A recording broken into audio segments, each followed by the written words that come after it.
PDF दिखेगा,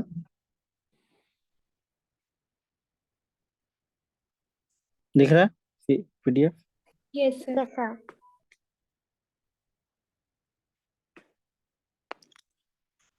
तो देखिए ये न्यूज कब का है, आज का है, मतलब 7 दिसंबर का है।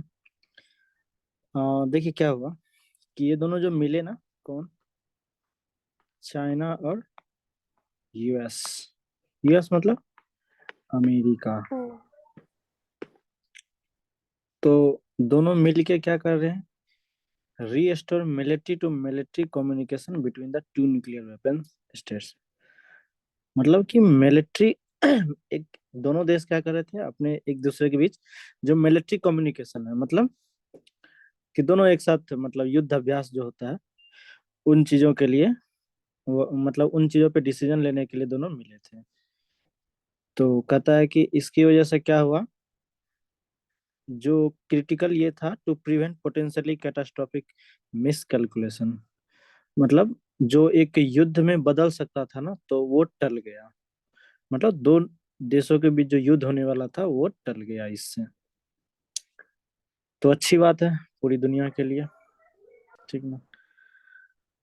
क्या होता है ना, कभी कभी मिसकंसेप्शन हो जाता है, मतलब दिख रहा है आपको, लगता है कि अरे ये तो ऐसा है, लेकिन जब रियलिटी पता करने चलता है तो क्या होता है, बातें कुछ और होती है ना ऐसा, होती है ऐसा।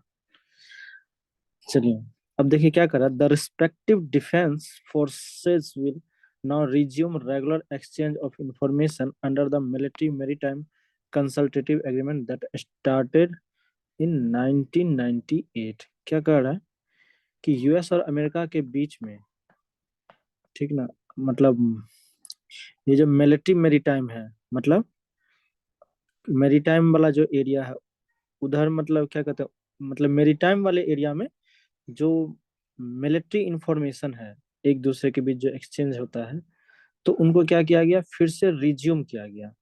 और ये शुरुआत कब की गई थी, तो 1998 में, किसके अंदर, तो मिलिट्री मेरीटाइम कंसल्टेटिव एग्रीमेंट के अंदर।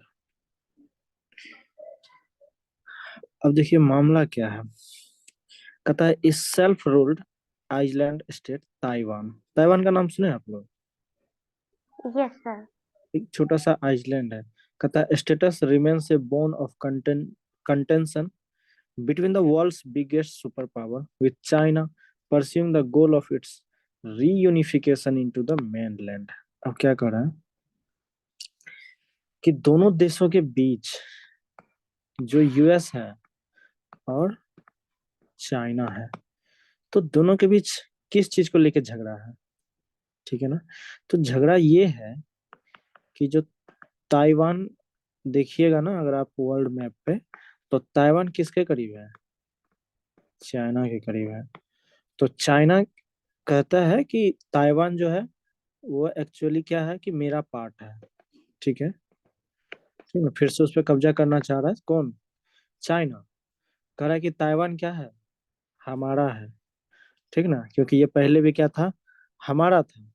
अब बात क्या हो रहा है कि जैसे यहाँ पे आप लिखा हुआ है कि चाइना जो है वन चाइना पॉलिसी के अंदर जो है, कह रहा है कि मतलब ताइवान को अपने में मिला के रखेंगे, किस पॉलिसी के अंदर, वन चाइना पॉलिसी के अंदर।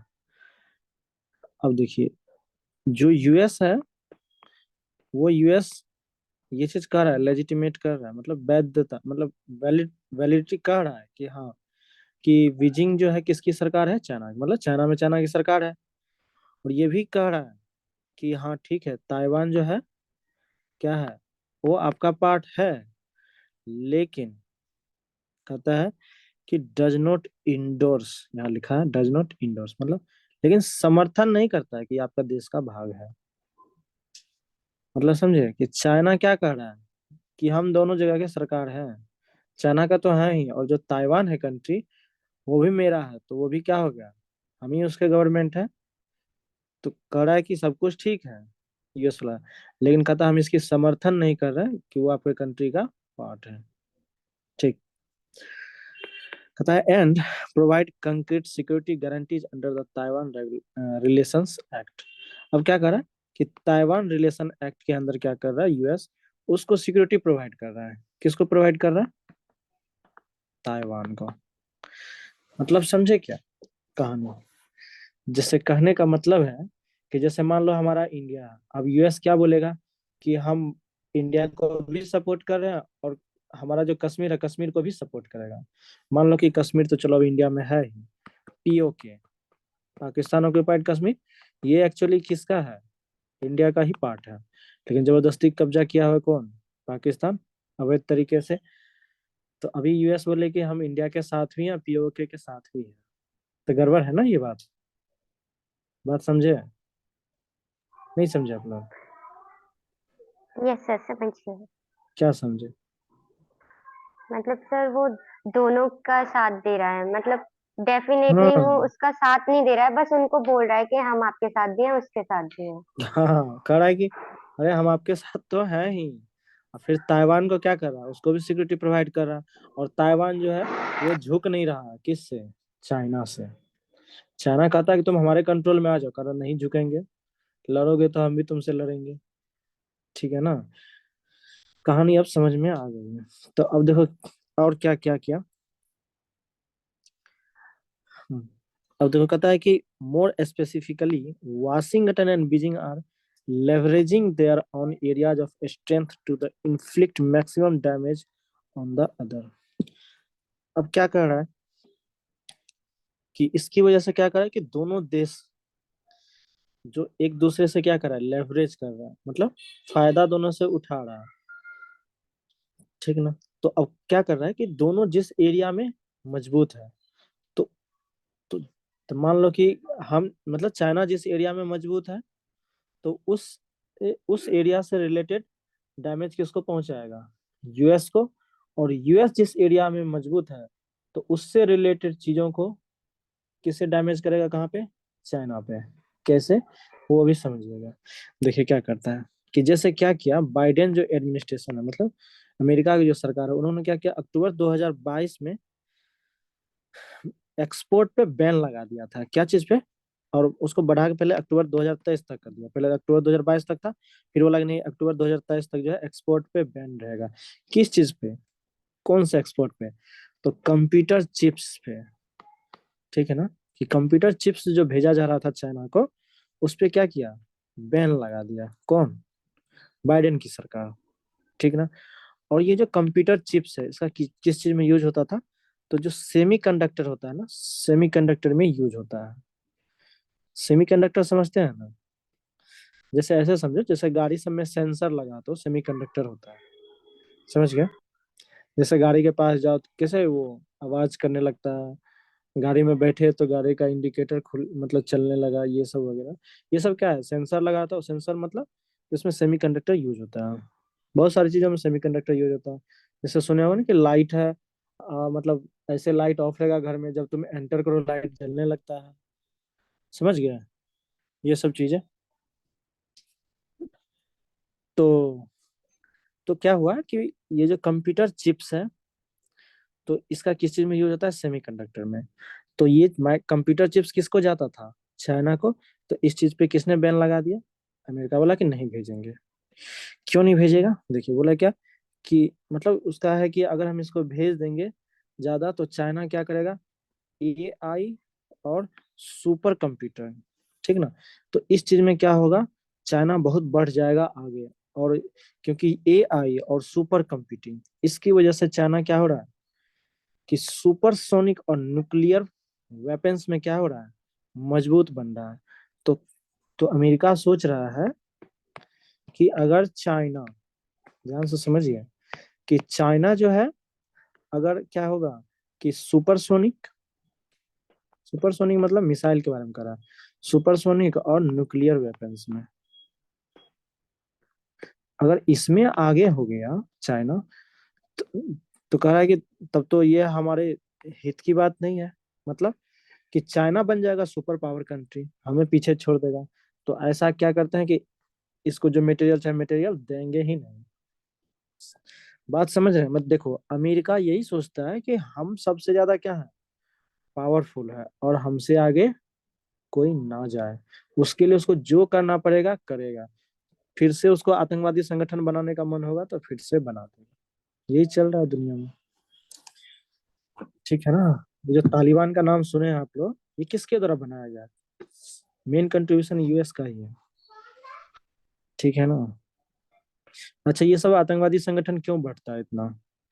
देखो, एक छोटा सा लॉजिक है। अगर देश में लड़ाई नहीं होगा, आतंकवादी संगठन होगा नहीं, एक दूसरे देश से लड़वाएगा नहीं अमेरिका, तो अमेरिका जो इतना डिफेंस वेपन बना रहा है, जो हथियार बना रहा है, उसको फिर सेल कौन करेगा, लेगा कौन? बात समझ रहे यस सर। हैं आप लोग? तो बात समझ रहे हैं नहीं आप लोग?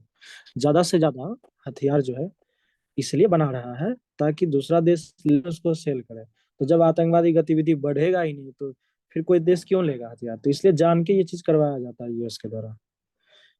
चलो, इसी पे और किसी दिन बहस करेंगे। अभी देखिए जो न्यूज में फिर क्या कहता है, तो जब इसको बैन कर दिया गया, क्या वो चीफ चीफ ही था ना, क्या था जी वो, जो मटेरियल, कहाँ, कंप्यूटर चिप्स। तो जब इसको क्या किया, बैन कर दिया चाइना को, तो बदले में ये भी जवाब देगा, हिट बैक। तो इसने क्या किया कि जुलाई महीने में गैलियम और जर्मेनियम एक्सपोर्ट्स पे क्या कर दिया, इसने बैन लगा दिया। किसने? चाइना ने। क्योंकि चाइना ये किसको भेजता था, अमेरिका को। और ये मटेरियल क्या है, जो वेपन्स बनता है, जो हथियार बनते हैं ना, मिसाइल वगैरह, उसमें यूज होता है किसका, गैलियम और जर्मनी का। चाइना बोला कि नहीं देंगे जाने अब। चलो भाई, ठीक है। अब जब ये हो गया, तो अब देखो क्या हो गया कि यूएस के पास जो है, मतलब यूएस में जो है इस चीज की बहुत डिमांड है, listed in the US inventory of materials. मतलब यूएस के पास बहुत ये क्रिटिकल चीज है, मतलब बहुत जरूरी चीज है, क्रुशियल है। क्योंकि यूएस के पास ये चीजें नहीं मिलती है, गैलियम और जर्मनी। ये क्या करता है, इंपोर्ट करता है, कहाँ से, चाइना से। तो अब फिर ये सोचने लगा यार, अब कैसे बनेगा, चाइना नहीं देगा। उसके बाद फिर क्या किया, अक्टूबर में और भी चीजों पे एक्सपोर्ट पे बैन कर दिया चाइना, जैसे ग्रेफाइट। उसके बाद बहुत सारी मटेरियल जो इलेक्ट्रिकल व्हीकल बैटरी में यूज होता है, ठीक ना। इन सारी चीजों पे चाइना बैन लगा दिया। और इन चीजों पे चाइना का क्या है, डोमिनेंस है, ठीक ना। कहता है dominance in the global supply chain. तो पूरे वर्ल्ड में जो है ना, यही सप्लाई करता है। कौन? चाइना। जैसे लिथियम बैटरी, जो इलेक्ट्रिकल कार में यूज होता है, लिथियम बैटरी, उसका भी बहुत बड़ा भंडार जो है चाइना ही एक्सपोर्ट करता है। हाँ, एक वर्ड यूज होता है वॉर ट्रेड को लेके। अच्छा, ये सब जो है इसको क्या बोलते हैं, वॉर ट्रेड, व्यापार में लड़ाई। एक वर्ड यूज होता है, मैंने बताया है आप लोग को बहुत बार, वेपनाइजेशन ऑफ सप्लाई चेन। क्या है वेपनाइजेशन ऑफ सप्लाई चेन? इसका क्या मतलब होता है बताते हैं।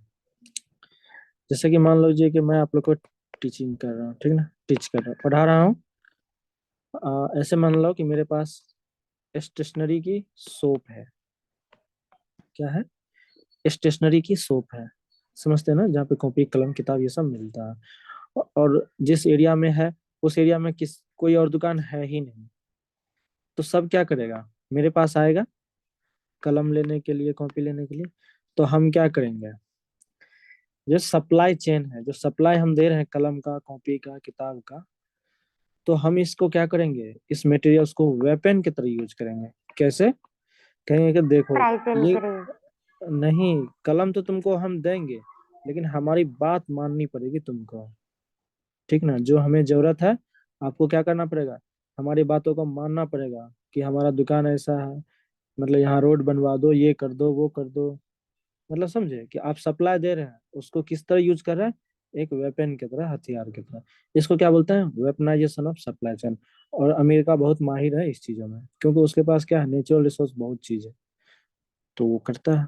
आई बात समझ में सबको? ये बहुत इंपॉर्टेंट न्यूज था, ठीक है ना। ऐसे आप पढ़ोगे तो मुश्किल होगा, क्योंकि वर्ड्स बहुत डिफिकल्ट लिखे हुए। समझ में आई सबको तीनों? जल्दी बताना। Yes sir. ठीक है।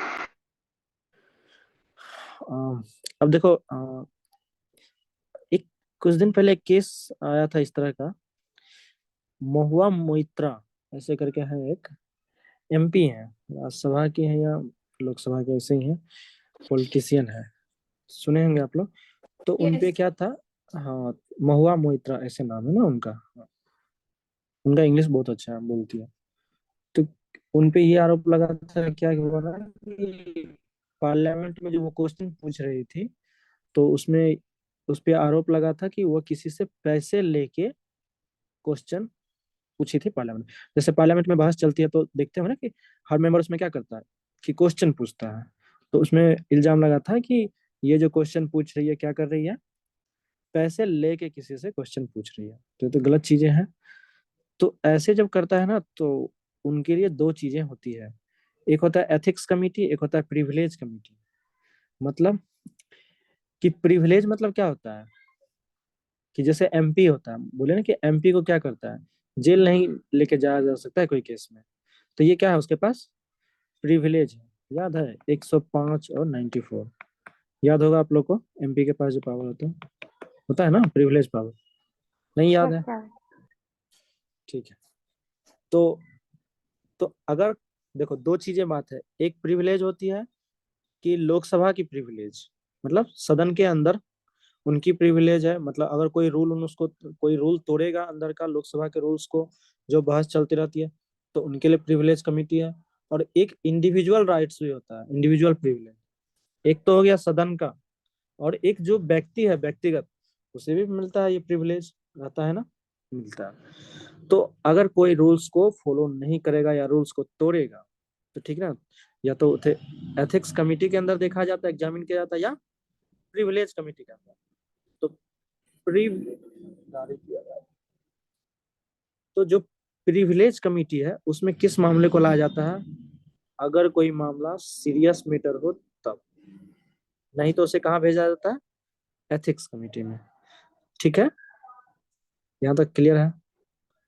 बताना एक बार, हाँ या ना बताना, समझी माधुरी? एक एक बार नहीं समझ? रिपीट करना, वो लास्ट वाला बोला था ना जो इंडिविजुअल के लिए है, वो वो समझ कुछ, नहीं आया। जैसे मान लो कि लोकसभा में क्या, लोकसभा की एक प्रिविलेज है ना, लोकसभा, हाँ। लोकसभा के अधिकारों को आप नहीं तोड़ सकते। बहस है तो कुछ भी नहीं बोलेगा, लोकसभा के नियम कायदे हैं। एक हुआ, एक होता है कि जो लोकसभा के अंदर बैठा है उसकी व्यक्तिगत भी प्रिविलेज होती है। अरे कोई एमपी है तो एमपी के अंदर तो प्रिविलेज है ही उसके, मतलब सदन के अंदर। और जब हाँ। वो बाहर है तो उसे व्यक्तिगत भी तो प्रिविलेज है, पावर्स है, हाँ सर। वो चीज है। ठीक है, नहीं समझ में आया? आगे सर। ठीक। अब देखो एथिक्स कमेटी क्या करती है। एथिक्स कमेटी कब बना, तो 2000 में बना। ये क्या करती है, moral and ethical conduct of members and examine cases of unethical conduct refer to. तो मतलब कि किसी, मतलब कोई व्यक्ति ने क्या किया कि अगर उसने कोई मोरल और एथिकल चीज को किया है, गलत किया है, तो उसकी एग्जामिन की जाती है। ठीक है ना, एथिक्स कमिटी के अंदर, मतलब अनएथिकल कंडक्ट अगर उसने किया है। अनएथिकल समझते हो, नैतिकता नहीं होती है, वही वाली बात। कहता नहीं, अनैतिकता। हाँ कहता नहीं ये एथिकल नहीं है, वो चीजें, इस तरह की चीजें। अब कहता है कि ये कमिटी एग्जामिन करती है, तो जो कंप्लेंट्स फाइल्ड होता है, मतलब जिस व्यक्ति के अगेंस्ट, मतलब कोई मेंबर है लोकसभा राज्यसभा का, तो उस व्यक्ति के अगेंस्ट में क्या होता है, कंप्लेंट होती है। तो कंप्लेंट होती है किसके द्वारा, बाय अदर मेंबर्स। मतलब कि कोई एक एमपी है और इस पे कंप्लेंट किया कोई दूसरा एमपी मेंबर, कोई दूसरा एमपी। ठीक है, और कौन कर सकता है, अदर्स थ्रू ए मेंबर। मतलब कि कोई एमपी नहीं है तो भी वो, मतलब कंप्लेंट डाल सकता है ऐसे व्यक्ति पे, और रेफर्ड बाय द स्पीकर, या जो स्पीकर होते हैं लोकसभा में, वो अगर रेफर करेंगे एथिक्स कमेटी को, क्या कि इस आदमी पे एथिक्स कमेटी लाया जाए। फिर बोला कि कमेटी क्या करती है, पहले इंक्वायरी करती है before deciding to examine a complaint and presents its report to the speaker. तो डिसीजन देने से पहले क्या होता है, उस पर इंक्वायरी होती है, और सारे रिपोर्ट्स को किसे प्रेजेंट किया जाता है, स्पीकर के पास प्रेजेंट किया जाता है। और स्पीकर क्या करते हैं, इसे हाउसेज के सामने रखते हैं कंसिडरेशन के लिए, विचार करने के लिए। अब देखिए कॉन्स्टिट्यूशन में जो है ये जो टर्म है ना अनएथिकल, इसको डिफाइन नहीं किया गया है। फिर तो कैसे ये डिसाइड होता है, ये जो है जो कमिटी होती है एथिक्स कमिटी, उस पे ये चीज छोड़ दिया जाता है कि एथिकल है या नहीं है, कोई कानून अगर तोड़ा तो एथिकल है या नहीं। ठीक है, समझ गए? मतलब यस कि सर। कोई कानून टूटा या कोई एक्ट एथिकल है या नहीं है, किस पे छोड़ दिया जाता है, जो कमेटी बताना। होती है ना, एथिकल किस पे छोड़ दिया जाता कमेटी है? जो होती है कमिटी उनके को ऊपर। छोड़ हाँ देते हैं सर। ठीक है, अब समझ गए आपने। अब देखिए प्रिविलेज कमेटी क्या होती है। तो प्रिविलेज कमेटी या इसी को बोलते हैं स्पेशल इंक्वायरी कमेटी। ये सब याद रखना है, ये सब बुक में नहीं मिलेगा आपको, ठीक ना, पॉलिटी में पढ़ो कहीं भी। अच्छा ये सब चीजें क्या होती है, जैसे है पॉलिटी का, पॉलिटी के बुक में क्यों नहीं है? इसको बोलते हैं कंटेम्परेरी इशूज। क्या बोलते हैं? कंटेम्परेरी इशूज, मतलब जो चीजें अभी चल रही है, या जैसे उसी को कहते हैं करंट अफेयर्स। चलो, अब कहता है कि examines the more serious acquisition against A member. अगर किसी मेंबर के अगेंस्ट में क्या है, कोई अगर सीरियस मामला है, तब इसको लाया जाता है कहाँ पे, प्रिविलेज कमेटी में। अब आप लोग समझ गए, न्यूज में जो चल रहा था कि इसे प्रिविलेज कमेटी में ले जाने की कोशिश किया जा रहा है, इसलिए ताकि ये सीरियस केस के रूप में देखा जाए। समझ गए? बहुत बार न्यूज में आया हुआ था ये चीजें, इस पे आर्टिकल भी 2-3 आए हुए थे, तो इसलिए मैंने सोचा आज इस कवर करना चाहिए। फिर 1951 में क्या हुआ, a special committee found a member guilty of promoting a business interest by putting questions in return for financial benefits. अब 1951 में क्या हुआ कि एक स्पेशल कमिटी, मतलब यही प्रिविलेज कमिटी ने क्या किया, एक मेंबर को, ठीक ना, एक मेंबर को क्या हुआ, गिल्टी पाया गया किस चीज में, तो उसने क्वेश्चन पूछा था कि क्या फाइनेंशियल बेनिफिट मिलेगा, मतलब कोई सरकार का योजना होगा तो उसमें शायद पूछा गया था कि क्या फाइनेंशियल बेनिफिट्स है, और फिर ये जानकारी किसी और को दे दिया गया, ठीक ना, तो इसमें गिल्टी पाया गया। तो जो स्पेशल कमिटी है प्रिविलेज की, इन्होंने क्या किया, फिर 2005 में कैश फॉर क्वेरी स्कैम आया हुआ था। 2005 cash for query query scam, scam मतलब क्या होता है, घटोला।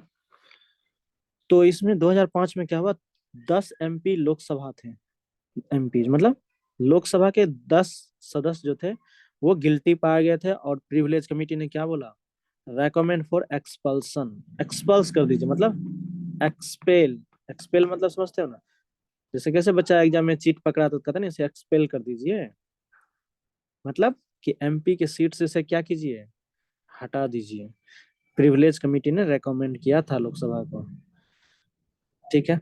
अब देखो, अब कहता है कि इज एन एक्सपल्सन कॉन्स्टिट्यूशनल, क्या मतलब, क्या किसी मेंबर को अगर एक्सपेल आपने कर दिया, क्या ये कॉन्स्टिट्यूशनल है?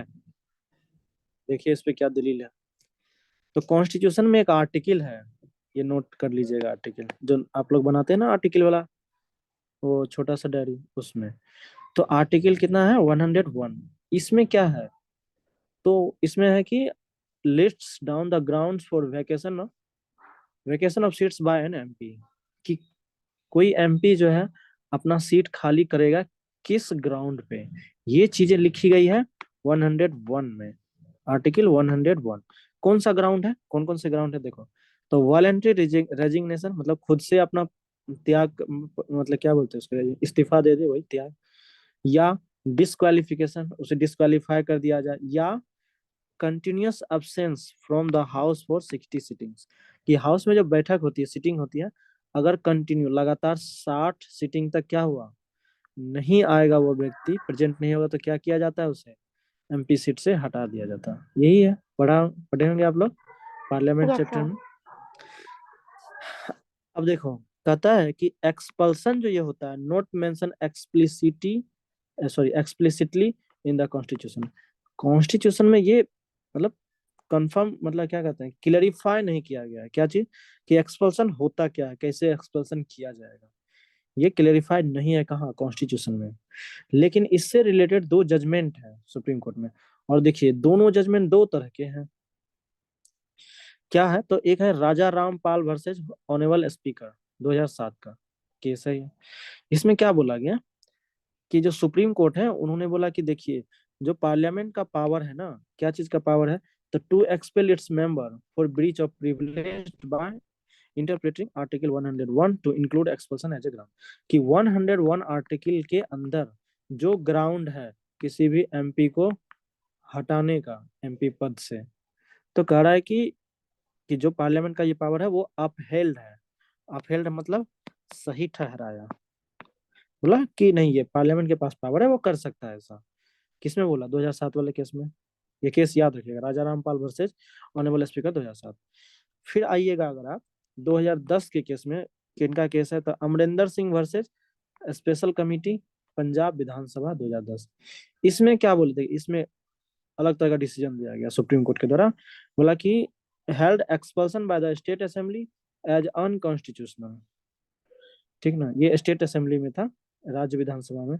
तो बोला कि नहीं, स्टेट असेंबली जो है किसी मतलब मेंबर्स को जो है मतलब एमएलए को अगर हटा रही है किसके बेसिस पे, आर्टिकल 101 के अंदर, तो कह रहा है कि नहीं ये तो अनकॉन्स्टिट्यूशनल है। समझ गए क्या बोला, कि नहीं ये अनकॉन्स्टिट्यूशनल है। बोला कि जो जो पार्लियामेंट्री डेमोक्रेसी है हमारे यहाँ, उसका जो ऑब्जेक्टिव है उसका फ्रस्ट्रेट है, मतलब उसका गलत, मतलब उस मतलब क्या बोलते हैं उसको, मतलब अनकॉन्स्टिट्यूशनल है, कि मतलब ये कहीं से सही नहीं है। 2007 2010 में बोले, लेकिन 2007 में क्या करे सुप्रीम कोर्ट कि नहीं सही है, और 2010 में क्या बोल रहे हैं, नहीं सही नहीं है। ठीक है। अब इसमें एक और चीज लिखा था पेपर में नीचे, कि क्या यह सही है कि नहीं है। तो देखो थोड़ा सा इसमें क्या समझना है, कि जो एमपी होता है या एमएलए होता है, होते कौन है ये लोग, ये लोग होते हैं रिप्रेजेंटेटिव। क्या होते हैं, रिप्रेजेंटेटिव ऑफ पीपल। जो लोग हैं, जो हम लोग हैं, हमारे प्रतिनिधि होते हैं ना एमपी एमएलए, होते हैं कि नहीं। अरे एमपी Yes. एमएलए क्या है, हमारे प्रतिनिधित्व होते हैं। तो उनके पास, तो हम तो इसलिए उनको सदन में भेजे हैं ताकि जो हमारी क्वेश्चन है वो क्वेश्चन को पूछ सके, है ना। तो इनके पास तो राइट है, फिर इसको आप हटा कैसे दीजिएगा क्वेश्चन पूछने में। फिर दूसरा बात और क्या लिखा हुआ था, कि अगर इसको जुडिशियल मैटर में भेजा जाएगा, ठीक ना, जैसे सुप्रीम कोर्ट है, अगर सुप्रीम कोर्ट इस चीज पे इंक्वायरी करेगा तो तब चला जाएगा ये जुडिशियल केस में। तो जब जुडिशियल केस में जाता है तो क्या होता है, बहुत डीपली इंक्वायरी होती है। तो फिर अगर ये हटा दिया तो फिर बैलेंस नहीं रहा ना डेमोक्रेसी में, जो हमारे रिप्रेजेंटेटिव है उनको लेके। ये चीजें थोड़ी सी बात लिखेगा, चलिए बस। लेकिन जो टेक्स्ट में लिखा है ना, आप लोग उनको बस देखिएगा, ये बहुत इंपॉर्टेंट है तो याद रखिएगा। अच्छा, गरबा डांस जो है, जैसे यूनेस्को का नाम सुनेंगे, यस सर। तो यूनेस्को में जो है ये जो गरबा डांस है ना, इसको लिस्टेड कर दिया गया है। ये याद रखिएगा कि हाल ही में किस डांस फॉर्म को यूनेस्को में लिस्टेड किया गया है। और इससे पहले किसको लिस्टेड किया गया था, तो कोलकाता का दुर्गा पूजा को लिस्टेड किया गया है। ठीक है। गरबा डांस कहाँ का है बताना, गुजरात। गुजरात का है। ठीक है, तो इसको क्या बोला गया, यहाँ पे ये 15वां कल्चर आइटम है इंडिया का जिसको यूनेस्को में जोड़ा गया। फिर एक चीज और था, क्या, किस प्रोविजन के अंदर इसको यूनेस्को में डाला गया, तो provision of 2003 convention for the safe guards of intangible cultural heritage. अच्छा, ये जो डांस फॉर्म ये सब होता है ना, इसको क्या बोला जाता है, इंटेंजिबल कल्चरल हेरिटेज। इंटेंजिबल का मतलब समझते हो क्या होता है, इसका हिंदी तो ऐसे होता है अमूर्त। इसका मतलब होता है ना छूने योग्य। डांस को आप छू सकते हैं, नहीं, फील कर सकते हैं। हाँ, इसलिए इसको क्या बोलते हैं, इंटेंजिबल कल्चरल हेरिटेज के अंदर इसको रखा गया है। ठीक है। और जो इंटरनेशनल कल्चरल बॉडी है यूनेस्को की, उन्होंने क्या बोला कि गरबा क्या है, a ritualistic and devotional dance perform India, मतलब कि एक धार्मिक और भक्त, इसका हिंदी क्या है जी, हाँ, अनुष्ठानिक और भक्तिपूर्ण नृत्य है। अनुष्ठान मतलब रिचुअल्स, अनुष्ठान समझते हो ना आप लोग? हाँ रिचुअल्स सर। होता, रिचुअल्स मतलब क्या कहते हैं, जो पूजा की विधि होती है ना, मतलब होली चीज, पवित्र चीज, उसको बोलते हैं रिचुअल्स। अनुष्ठानिक और भक्तिपूर्ण नृत्य है, वही rituals and devotional dance perform India का है। ठीक है, बस ये याद है, गरबा को यूनेस्को में लिस्टेड किया। गरबा कहाँ का डांस है? तो गुजरात का है। ठीक है ना, इतना तो याद रहना चाहिए। चलिए ठीक है, मिलिए कल।